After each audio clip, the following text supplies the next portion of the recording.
Hello বন্ধুরা, আজকে আমরা দেখব কিভাবে একটি পাওয়ার পয়েন্ট স্লাইড শোতে কিভাবে একটি লিঙ্কিং করতে হয়।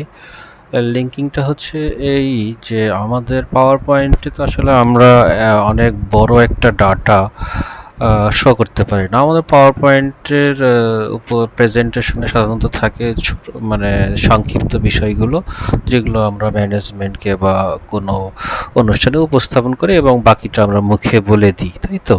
তো আমরা এখন এখানে যেটা দেখবো সেটা হচ্ছে যে একটা বড় ডাটা যখন আমরা একটা বড় কোম্পানির অথরিটির সামনে প্রেজেন্ট করব, তো আমরা এই ডাটাটাকে কিভাবে আমরা আমাদের পাওয়ার পয়েন্ট স্লাইডগুলোর মধ্যে আনতে পারি। তো আমরা জাস্ট একটা প্রেজেন্টেশন নিয়েছি এখানে ডেমো হিসাবে। তো প্রেজেন্টেশনটার কি বলবো, প্রেজেন্টেশনটার ভিতরে আমরা এখন একটা ছোট্ট লিঙ্কিং করব যে আমাদের এই প্রেজেন্টেশনটা চলতেছে। তো আমাদের এই প্রেজেন্টেশনটার মাঝখানে আমরা একটা লেখা লিখবো এখানে, যে এখানে লিখবো যে এই যে ডাটা, এই ডাটাটা আমরা যে কোনো নাম দিতে পারি। আমি জাস্ট বোঝার জন্য ডাটা লিখছি। তো আমরা এই জিনিসটাকে একটু লেখাটাকে ধরলাম, ধরে এটাকে এইভাবে হাইপার লিঙ্কে ক্লিক করে লিঙ্কিং করতে পারি, অথবা ধরে আমরা এখানে এখানে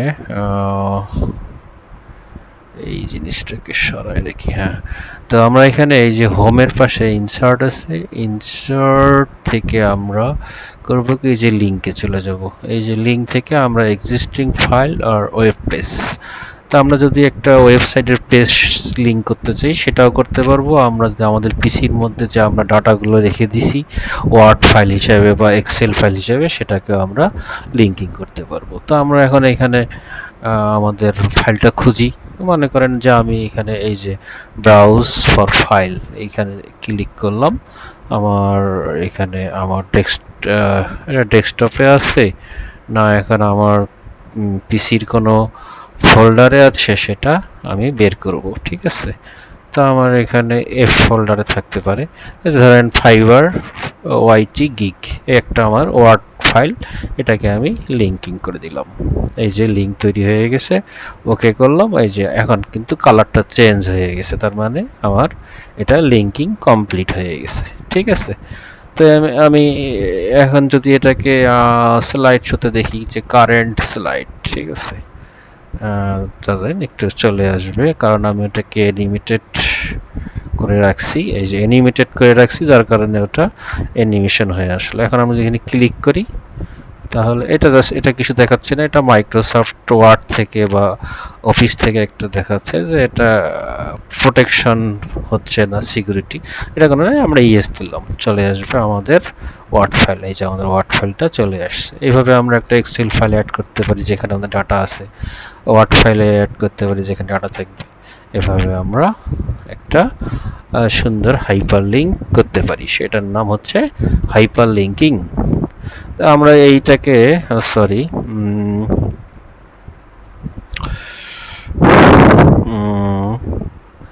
আমরা এই যে এই এইটাকে আমরা একটু অ্যানিমেশন করে রাখছিলাম, আর একটু ভালো অ্যানিমেশন করা যেতে পারে। দেখি তো কি করা যেতে পারে। ফেড, ফ্লাই, ফ্লট, উইপ, শেপ, বাউন্স। আচ্ছা, যাই হোক, একটা দিলাম আর কি, বাউন্স হয়ে আসলো। এই যে হ্যাঁ, বাউন্স হয়ে আসলো। আমরা এখানে ওটা ক্লিক করব, ক্লিক করলে আমাদের এটা চলে যাবে। এখন আমরা যদি আরেকটাতে যাই, তাহলে আমরা এটাতে যাই। হ্যাঁ, এটাতে আমরা গিয়ে, এটা আমি একটা লিঙ্কিং করে রাখছিলাম মনে হয়, যার কারণে এটা,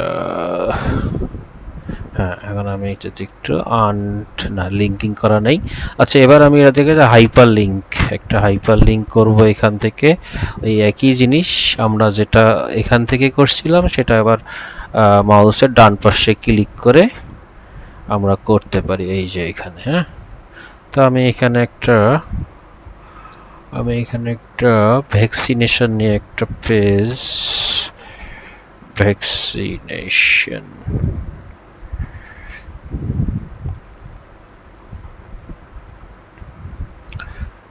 ভ্যাকসিনেশন নিয়ে এখানে একটা পেজ আমরা খুলে রাখি।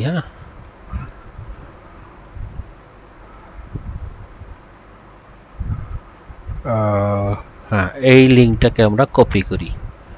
এই লিঙ্কটাকে কপি করলাম, ঠিক আছে। এখন আমরা যদি এইখানে হাইপার লিঙ্কে যাই, আমরা জাস্ট এই অ্যাড্রেস এরিয়াতে আমাদের এই যে লিঙ্কটাকে পেস্ট করে দিব, দিয়ে ওকে করে দিব, আমাদের লিঙ্কিং সম্পূর্ণ, ঠিক আছে। আমরা যদি এখন আবার স্লাইড শোতে যাই, স্লাইড শোতে যাওয়ার পরে ফ্রম বিগিনিং দিই, ঠিক আছে। তাহলে এই যে আমাদের প্রথম পেজের একটা ডাটাটা চলে আসছে, দ্বিতীয় পেজ এই যে আমাদের ডাটা। আমরা এখানে যদি ক্লিক করি আমাদের ওই লিঙ্কটাতে নিয়ে যাবে। কোনটাতে? এই যে ভ্যাকসিনেশন যে পেজটা আমরা, ওয়েবসাইট, এটা কিন্তু ওয়েবসাইটের একটা লিঙ্ক। এটা চালাইতে গেলে আপনাকে অবশ্যই নেট কানেকশন থাকতে হবে আপনার কম্পিউটারে, ঠিক আছে, otherwise it will not show. Thank you. এখন তাহলে আজকে এই পর্যন্ত। আশা রাখি যে এই দুটাতে আপনারা বুঝতে পারছেন যে কিভাবে আপনাদের ইয়েকে আরো আকর্ষণীয় করা যাবে, ঠিক আছে। Thank you.